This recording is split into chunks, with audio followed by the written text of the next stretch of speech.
Waar begin ons? Die storie van die Bybel. Ek dink die groot probleem hoekom baie mense nie die Bybel lees deesdae nie, as jy weet nie waar om te begin nie. En jy ken al die losstaande stories, Adam en Eva, Jona en die vis, Dawid en Goliat, maar jy weet nie regtig waar pas dit in nie. Is dit so? So kom ons begin vandag by in die begin. In die begin, miskien moet ek ook dit sê, voordat ons by die in die begin is dat ek wil vanoggend vir julle 'n legkaart se buitelyne gee. In die volgende paar weke gaan julle meer oor die woord hoor, oor hoe jy dit prakties in jou lewe kan hê, maar ek gaan vanoggend vir jou die buitelyne gee, as dit reg is so. So dis waar mens gewoonlik begin. In die begin was die aarde donker en leeg, maar ek wil bietjie begin by voor die begin.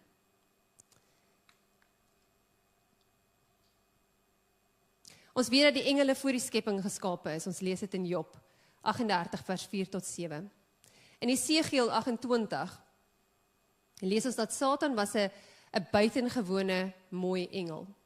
Hy was die belangrikste gewees van al die engele en ek het 'n vermoede hy moes redelik naby aan God geleef het. Maar hy was nie tevrede gewees nie, hy wou God self wees. So hy maak 'n klomp van die engele absoluut rebels. En dan lees ons in Jesaja 14 vers 15 en in Esegiel 28 vers 16 en 17 dat God vir Satan uit die hemel uitgooi saam met die engele wat ook rebels geraak het. En dan kom in die begin.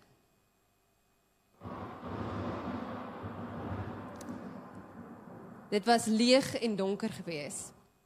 En die Heilige Gees het oor die waters gesweef. En God sê, laat daar lig wees. En binne die volgende 6 dae skep hy alles wat ons sien. En hy skep die mens, die kroon van die skepping. Maar jy sien, ons is anders. Want God skep ons om 'n verhouding met hom te hê. En in Genesis 3 lees ons dat God in die tuin van Eden saam met Adam en Eva kom wandel.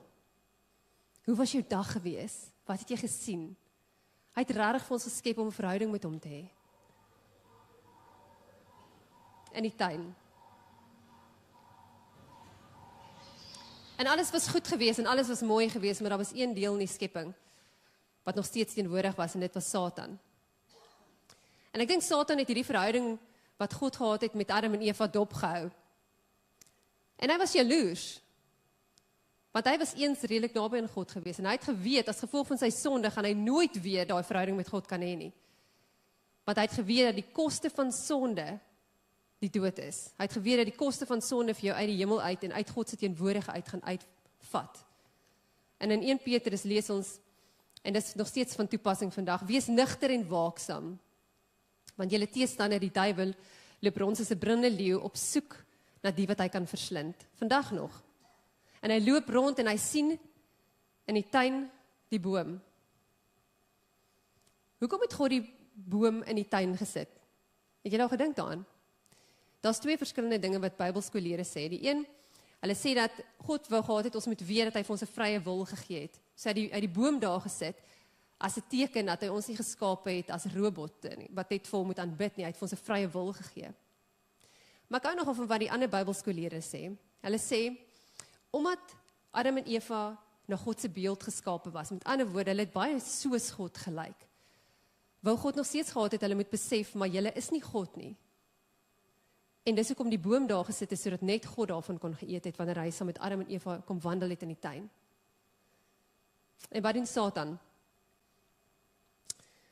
Is dit regtig so verkeerd om van hierdie boom te eet, Eva? Is dit regtig so verkeerd? Ag nee. En wat doen Eva? Sy eet. En in daai oomblik, wat gebeur het is, daar was 'n skeiding gewees tussen God en die mens. En ek dink Satan het gedink op daai oomblik, wat gaan gebeur is God gaan nou die hele mense gedeelte gaan hy nou uitwis. Want die koste van sonde is die dood. En ek dink hy was nogals redelik geskok gewees om te sien dat God nie vir Adam en Eva vernietig het nie, maar dat hy hulle uit die tuin van Eden uitgesit het. En toe besluit Satan, okay, kom ons gaan verder. En ons vat hierdie mense en ons maak hulle korrup. En ons maak 'n duisternis. En het een ding ook geweet, dat die enigste manier hoe God hierdie ding kon herstel het, was as daar 'n skoon bloedlyn is. So wat doen Satan? Hy stuur sy demone om gemeenskap te hê met die vroue en die reëse word gebore. En dan sien ons ook as jy verder lees dat hy verder gegaan het en geweet het dat die mens hou van die bonatuurlike. Ons is geïnteresseerd in die bonatuurlike. So hy het hulle bekend gestel aan dinge soos astrologie en afgode. En dan lees ons dit word donker.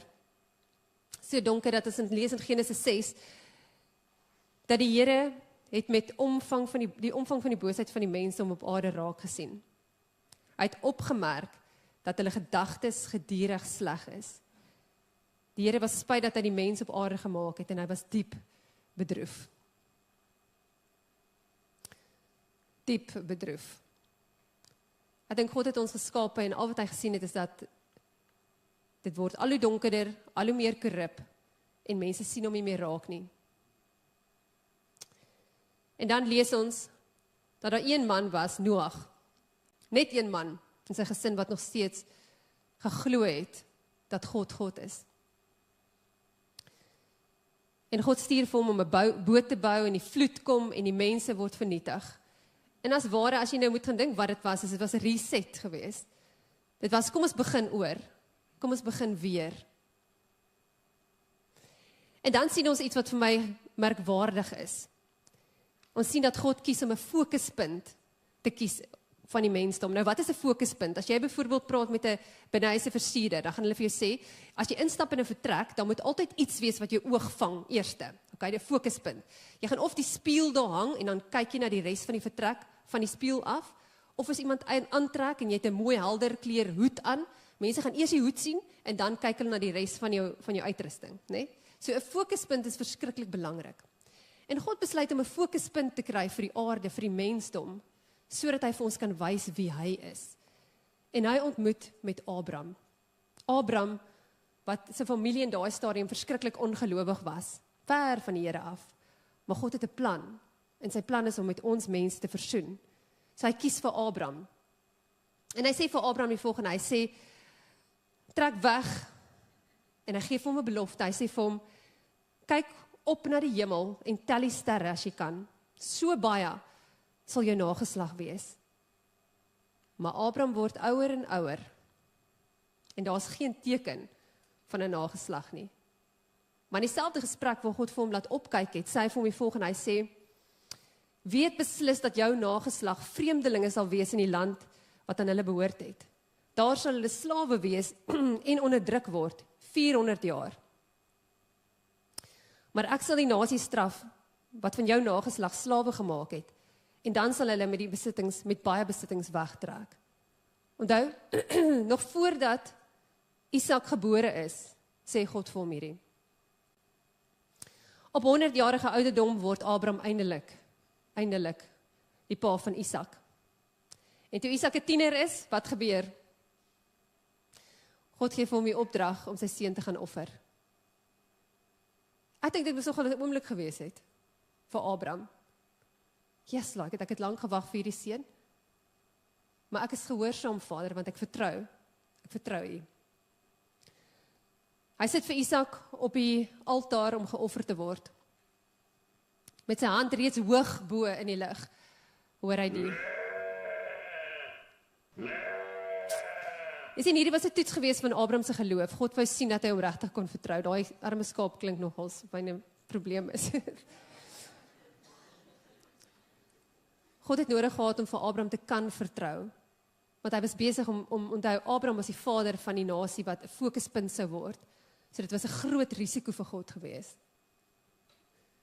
En interessant genoeg, het jy geweet dat die plek waar Abraham vir Isak gaan offer het, hulle beweer dat dit is presies waar die tempel van Jerusalem staan. En ons weet 'n kort entjie daarvan af is waar Golgotha is en waar Jesus gesterf het. Met ander woorde, hierdie was 'n vooruitskouing van wat God beplan het, want hy het altyd 'n plan gehad. En dan sien ons dat Abraham se seun is Isak, en Isak se seun is Jakob, en Jakob se seun is Josef. En Josef het hierdie droom, dat sy broers voor hom buig, en sy broers raak jaloers, hulle gooi hom in 'n put, en hy word verkoop in 'n handelaars, en hy beland in Egipte. In Egipte word hy in die tronk gegooi. En dan lees ons hierdie, until the time came to fulfill his dreams, the Lord tested Joseph's character. God was besig om sy karakter te toets, want hoekom? Want God was besig om homself te demonstreer aan die mensdom, in die fokuspunt. En dan lees ons, na 13 jaar in die tronk word Josef onderkoning, hy red die mense van die hongersnood, deur vooruit te beplan, en dan sien ons hoe daai droom wat hy gehad het in vervulling kom, hoe sy broers voor hom buig. Maar wat gebeur die oomblik, toe daar 'n nuwe koning aan bewind kom, en Josef en sy familie uitgesterf het? Die Israeliete raak meer en meer, die nuwe koning sien hulle as 'n bedreiging, en presies is wat God voorspel het, vir 400 jaar, is hulle in ballingskap. Maar Moses word in hierdie tyd gebore, en hy word groot in die Farao se huis. Hy vermoor 'n Egiptenaar, en hy vlug na die Sinaï-woestyn, en vir hom voel dit soos die einde van sy wêreld. Maar wat hy nie besef het nie, is dat God besig was om hom voor te berei vir wat sou gebeur het 40 jaar later. Hy was besig om die woestyn te leer ken. Hy was besig om te leer wat moet jy doen, wat moet jy nie doen in die woestyn. En toe hy 80 jaar oud is, op 'n dag wat hy die minste verwag, is daar 'n stem uit 'n brandende bos wat hom sê: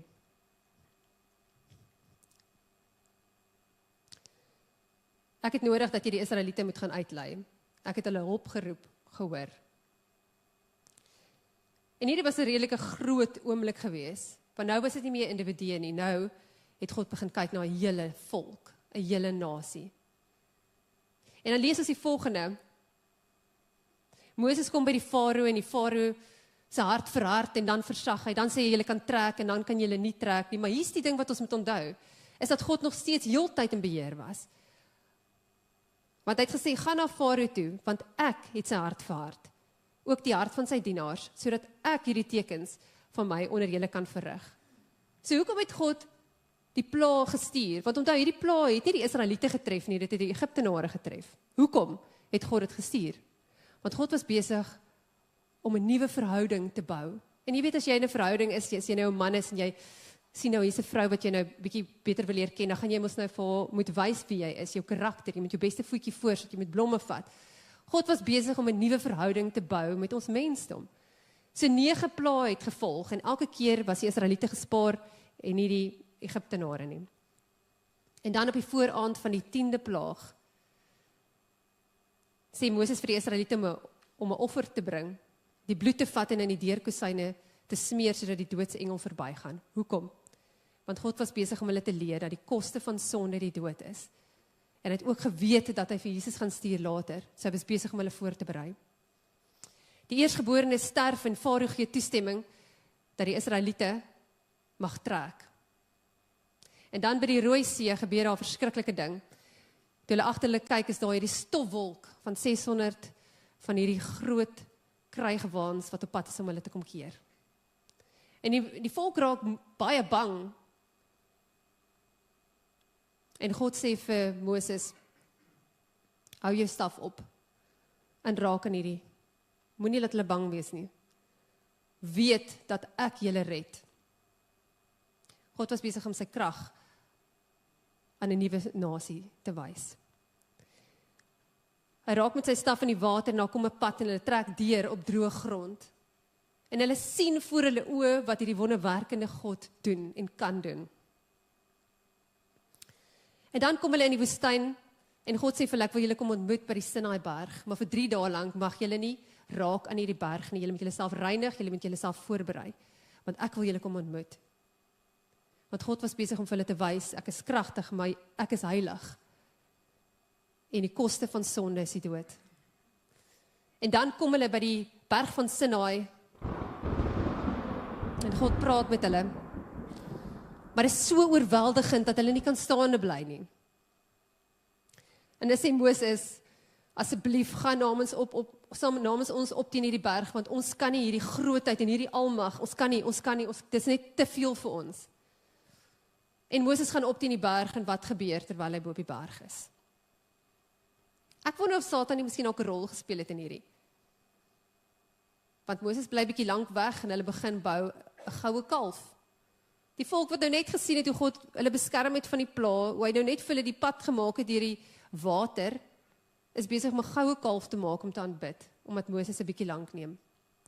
Maar hier is 'n interessante ding, jy weet, terwyl Moses bo op die berg is, praat God met Moses as 'n vriend en hy sê vir hom, luister hierso, jy beter afgaan, die volk is besig om nonsens aan te jaag hier. En hy sê inteendeel, ek is klaar met julle, ek kan nie. Wat moet ek julle nog wys? Hy sê die volgende woorde. In Eksodus 32, dan sê dit, dan is Moses besig om met God te praat, want God het gesê, luister, ek gaan julle vernietig, gaan sê my Vader. Here, waarom is u toornig op u volk vir wie u deur u groot mag en met kragtige dade uit Egipte bevry het? Waarom moet die Egiptenaars kan sê, hy het die Israeliete bevry met die bose plan om hulle tussen die berge te kom doodmaak en hulle heeltemal te vernietig? En dan sien ons 'n interessante ding, onthou God wil 'n verhouding met ons hê. Dis nie God daarbo en ons hier onder nie. God het ook emosies. Dan sien ons dat God verander van plan. En Moses smeek vir God om nie sy rug op hulle te keer nie en saam met hulle te gaan en God gee vir hulle 'n fisiese teken dat hy teenwoordig is met die wolkkolom in die dag en die vuurkolom in die nag. En dan bou die volk 'n tabernakel. Hoekom 'n tabernakel? Want ek weet baie mense begin vreeslik dramaties lees Genesis en Exodus en dan kom hulle by Levitikus met die brandoffers en dan verloor hulle so half spoed. Hoekom was daar brandoffers? Het jy al gedink daaraan? Want God was besig om vir hulle te wys die koste van sonde. So hoe dit gewerk het wanneer jy gegaan het om te gaan offer bring, jy moes 'n bokkie of 'n skaapoffering gevat het en dan moes jy jou hand op dit gesit het. En wanneer hulle daai dier geslag het en die bloed gevloei het, was dit 'n bewys geweest dat jy eintlik moes gesterf het. Maar die dier sterf in jou plek. So met ander woorde, die mens het begin te leer dat die koste van sonde is dood. En ons het 'n verlosser nodig. En sien jy die allerheiligste? Net die hoëpriester kon in die allerheiligste ingaan. Dis die teenwoordigheid van God gewees in die allerheiligste. Moses sterf en Josua word die nuwe leier van die Israeliete. Hulle trek deur die Jordaanrivier tot by Jerigo en hier's 'n groot ding. Hoekom het God vir hulle gesê om alles en almal binne in Jerigo dood te maak? Hoekom? Want God was besig om die volk te beskerm.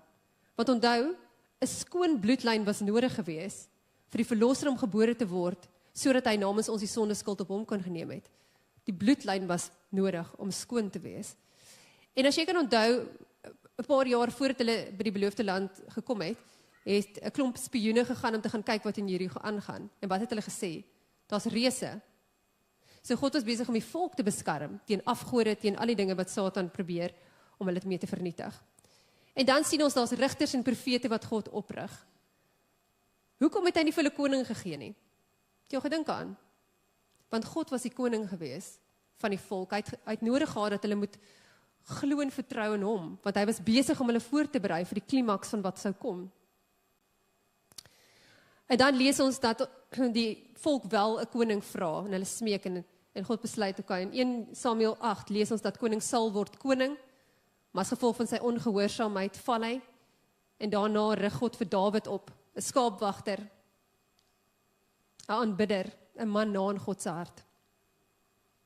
Dawid word gesalf as koning, maar hy word nie dadelik koning nie, want God is besig om hom voor te berei.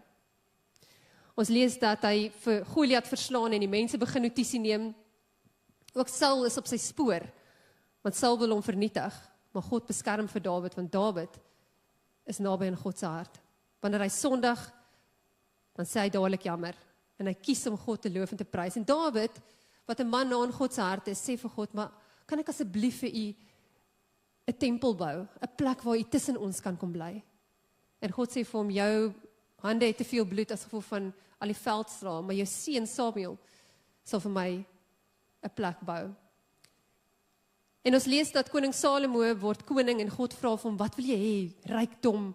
En hy sê nee, ek wil wysheid hê. En God gebruik vir Samuel om die tempel te bou. En interessant, as jy gaan sien die dag toe die tempel ingewy word, het God se teenwoordigheid so intens afgekom dat die priesters nie kon staande bly in die gebou nie. So God was naby aan die mense. Maar dan lees ons dat daar 'n patroon gebeur. Dan is hulle gehoorsaam, dan is hulle ongehoorsaam. As hulle ongehoorsaam is, dan gaan dit verskriklik sleg met hulle. En dan is hulle weer jammer, en hulle bely hulle sondes, en hulle draai terug na God, en dan genees hy die land. Maar daar's 'n stadium waar dit regtig baie erg gaan. God stuur vir Jeremia om vir die volk te sê, luister, julle moet terugdraai na God, en hulle weier. En ons lees dat hulle in ballingskap weggevoer word, na Babylon. En dit is waar Daniël in die leeukuil was, dis waar Sadrag, Mesach en Abednego in die vuuroond was. Maar te midde van hierdie regtig slegte tyd, onthou Jerusalem is verwoes, dit was regtig 'n baie slegte tyd in die geskiedenis. Lees ons dat Jeremia hierdie woorde sê, en ek het nogal gehou toe julle van dit toe julle vanoggend dit sing ook. Dis die woorde wat jy altyd op die yskas sien plak, nê? Ek weet wat ek vir julle beplan, sê die Here. Voorspoed en nie teëspoed nie. Ek wil vir julle toekoms gee, verwagting. Met ander woorde, selfs in die donkerste tye, ook in ons lewens, wanneer dit voel asof alles uitmekaar uitval, dan sê God nog steeds, ek is baie teleurgestel dat julle rug so van my af, teen my gedraai het aan hulle goeders, maar ek het vir julle nog steeds planne van voorspoed en nie teëspoed nie. Ek wil nog steeds 'n verhouding met julle hê. En dan lees ons daar's nog ander profeseë, 400 profeseë in die Ou Testament van presies hoe Jesus sou kom, presies wat sou gebeur, sy lewe. Daar's 400 jaar van stilte na Maleagi, wat die laaste boek van die Ou Testament is. Hoekom was daar 400 jaar se stilte? Want God was besig om die mense te kry, om weer terug te gaan kyk. Waar is hierdie God? Wat het hy gesê? So die profeseë is nodig om in ons harte te kom lê. Die mensdom het nodig gehad om God regtig te soek. Vir 400 jaar was daar doodse stilte. En dan gebeur dit op 'n aand in Bethlehem, terwyl die helder ster boog bo in die hemel brand, en die herders verstom staan oor die engelekoor wat sing heilig, heilig, heilig. Eenvoudige omstandighede, maar sy koms was alles behalwe eenvoudig. Hy word groot in die huis van Maria en Josef. Hy besoek die sinagoge, hy lees die woord, en op 31 word hy gedoop, en hierdie was 'n verskriklike groot oomblik geweest. Hoekom? Die hemel het oopgegaan, 'n duif het op hom neergedaal in die vorm van die Heilige Gees. Die Heilige Gees in die vorm van 'n duif, moet ek eers sê. En dan sê God, dit is my seun.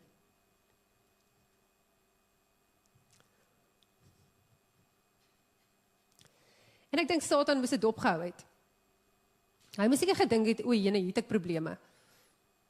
Want hy het dit nie sien kom nie. Ons lees van wonderwerke wat gebeur, water word wyn, die blindes sien, die dowes hoor, die lammes loop, die vrou wat aan bloedvloeiing ly, word genees, selfs Jairus se dogter, wat dood was, word genees. Hy loop op die water, hy vermeerder brood, hy maak die storm stil. En hy dryf demone uit, want die demone erken sy autoriteit. Jesus kom wys vir ons in vlees wie God is.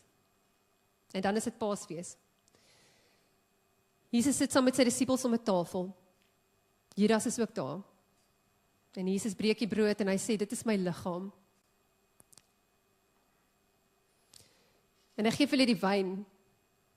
En hy sê, dit is my bloed. Eet dit, drink dit en weet.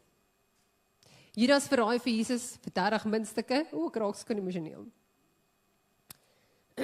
En dan in die tuin. En hierdie was 'n groot oomblik geweest. In die tuin van Getsemane is Jesus bang. Hy's doodbang, want hy weet wat voor lê. Hy weet presies wat moet gebeur om ons mense met God te versoen. Maar hy sweet bloed. En hy sê, Vader, as dit enigstens moontlik is, vat hierdie lydingsbeker van my af weg. Maar nogtans nie my wil nie, maar u wil. Jesus word weggelei deur gewapende wagte. En hy kom staan voor Pontius Pilatus.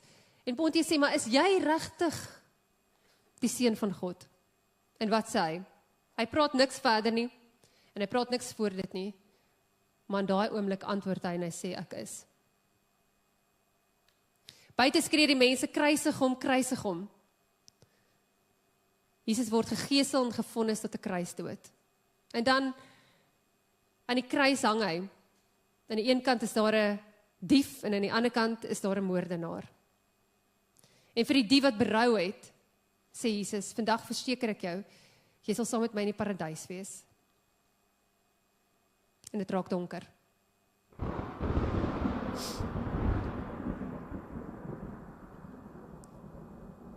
Die aarde bewe, en dan hoor jy hom uitroep, my God, waarom het U my verlaat?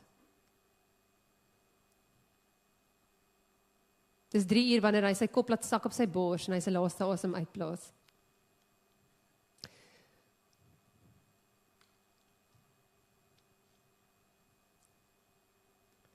Maar dis in daai oomblik, en ons lees baie vinnig oor hierdie stuk. En dit sê die volgende, dit sê, die voorhangsel vir die allerheiligste het geskeur in daai oomblik, van bo na onder. Want wat het gebeur in daai oomblik? Die skeiding wat tussen God en die mens was, is in daai oomblik geskeur. 3 dae later het Jesus opgestaan, en hy die houvas wat sonde op ons gehad het, verbreek. En ek hou van hierdie woorde, in Kolossense 3, dan sê dit, julle was dood deurdat julle gesondig het, en deurdat julle sondige natuur nog nie weggeneem was nie. God het julle egter saam met Christus lewend gemaak, deurdat hy al ons sondes vergewe het. Hy het die skuldbewys met sy eise teen ons tot niet gemaak, deur dit aan die kruis te spyker. Deur dit aan die kruis te spyker, het hy dit vir goed weggeneem. Hy het elke mag en gesag ontwapen, en hulle in die openbaar vertoon, deur hulle as gevangenes in die triomftog van Christus mee te voer. Nou wat interessant is, ek weet of jy weet nie, maar in die ou tyd, hoe dit gewerk het, sou daar 'n veldslag wees, en iemand, sê nou maar die mense wat in Jerusalem bly, het die veldslag gewen, dan sou hulle mense vroegtydig teruggestuur het, sodat alles gereed kon gekry word. En dan wat gebeur het, is die mense sou terugstap, en wanneer hulle instap in die stad, was daar 'n verskriklike groot gejuig. Want dit was nie net die koning wat gestap het nie, eers het hulle die gevangenes laat stap deur die strate, en dan het die koning gekom. En dit was die groot oomblik gewees, want dit was 'n fisiese demonstrasie gewees, dat hulle wel gewen het, dat hulle die oorwinning behaal het. En dit is wat hier staan. Hy het elke mag en gesag ontwapen, en hulle in die openbaar vertoon, deur hulle as gevangenes in die triomftog van Christus mee te voer. Jesus het Satan oorwin, en hy het aan ons die autoriteit gegee om dieselfde te kan doen. In Lukas 10 lees ons, kyk, ek gee vir julle die mag om slange en skorpioene te trap, en oor al die krag van die vyand, en niks sal julle ooit skade doen nie. 40 dae later het Jesus opgevaar hemel toe, hy het vir ons 'n plek voorberei. Maar hy het gesê, ek los julle nie alleen nie, ek kom terug. Hy stort die Heilige Gees uit. Die Heilige Gees wat Jesus uit die dood uit opgewek het, woon en werk in ons almal. Geef vir my daai tissue aan. Dankie. Woon en werk in ons almal. So mag ons dit weet, dat ons is nie alleen nie, ons is nie weeskinders nie. God het 'n plan gehad van die begin af. En weet jy wat is so significant van die Heilige Gees wat binne in ons is dat God binne ons is nou. Dis nie meer God daar ver, God is binne ons. Dieselfde Heilige Gees wat Jesus uit die dood uit opgewek het, woon en werk nou binne ons. Hy het gesê, omdat ons die Heilige Gees het, kan ons selfde wonderwerke doen as wat Jesus gedoen het, en selfs groter wonderwerke. Jesus het die siekes genees, hy het die lam mense laat loop, hy het die blindes laat sien en die dowes laat hoor. Hy het storm stil gemaak, dooies opgewek, visse en broodjies vermeerder, en vir die vrou met bloedvloeiing het hy gesê, jou geloof het jou gered. Jesus het gesê, ek is die weg en die waarheid en die lewe, en niemand gaan na die Vader, behalwe deur my.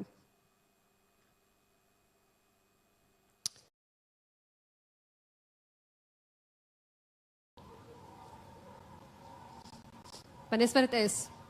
As jy terug gaan na die tuin, en jy sien vir Adam en Eva, en jy sien vir God wat wandel. Dit was sy plan gewees van die begin af.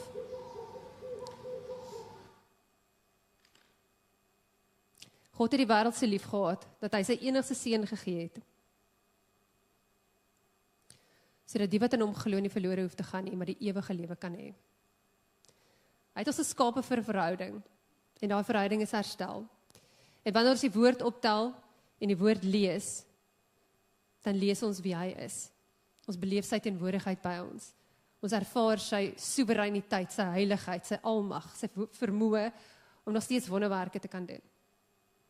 So mag ons nooit net kyk na die Bybel as nog 'n boek in ons huis nie, maar mag ons weet dat dit die lewende, kragtige woord is, wat nog steeds met ons praat. Ek wil graag 'n liedjie speel, en ek wil julle vra asseblief om te staan en die liedjie se woorde te sing, en dan gaan ons afsluit met gebed. Want dis net 'n herinnering, dat God in staat was, God kon ons vernietig het, toe Adam en Eva gesondig het. Maar hy het 'n risiko geneem. Hy het 'n risiko geneem, wat onthou, nog nooit het God ons verseer om hom te aanbid nie. Nog nooit, ook nie vandag nie. Maar hierdie woorde van die liedjie is reckless love, want dit is wie hy is, en dit is wat hy vir ons kom doen. Net so, kan ons geraai aan sit. Dankie. Kan ek vra dat julle staan?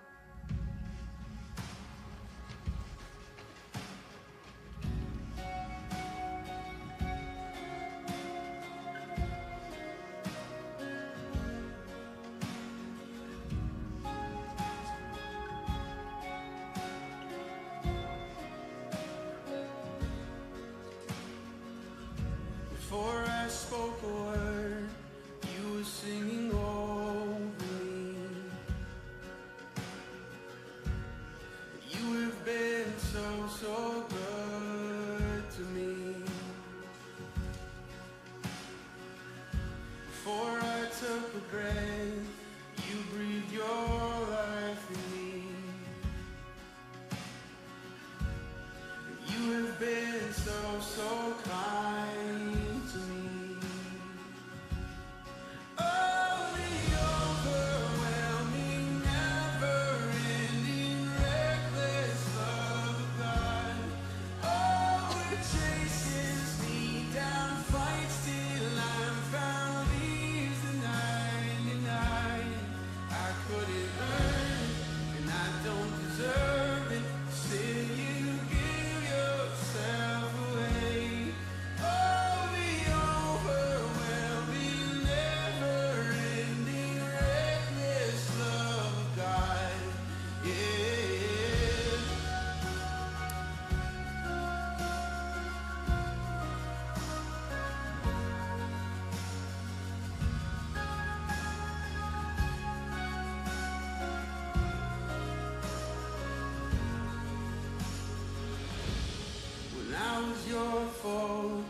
lie you won't tear down, coming after me. No shadow you won't light up, mountain you won't climb up, coming after me. There's no wall you won't kick down, lie you won't tear down, coming after me. There's no shadow you won't light up, mountain you won't climb up, coming after me. There's no wall you won't kick down, lie you won't tear down, coming after me. There's no shadow you won't light up, mountain you won't climb up, coming after me. There's no wall you won't kick down, lie you won't tear down, coming after me. Oh, the overwhelming, never-ending breakfast of the God. Oh, it chases me down, fights till I'm from leaves the 99. And I couldn't earn it, I don't deserve it. Still you give yourself away. Oh, the overwhelming, never-ending breakfast of God.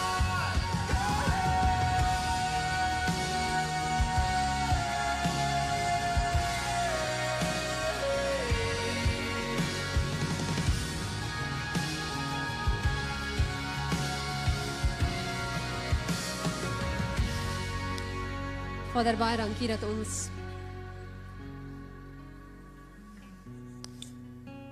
dat ons weer bewus is van u liefde vir ons. En Vader, ek wil bid sommer net vir elke persoon wat hier so sit en wat miskien ook deur 'n rarige krisis gaan.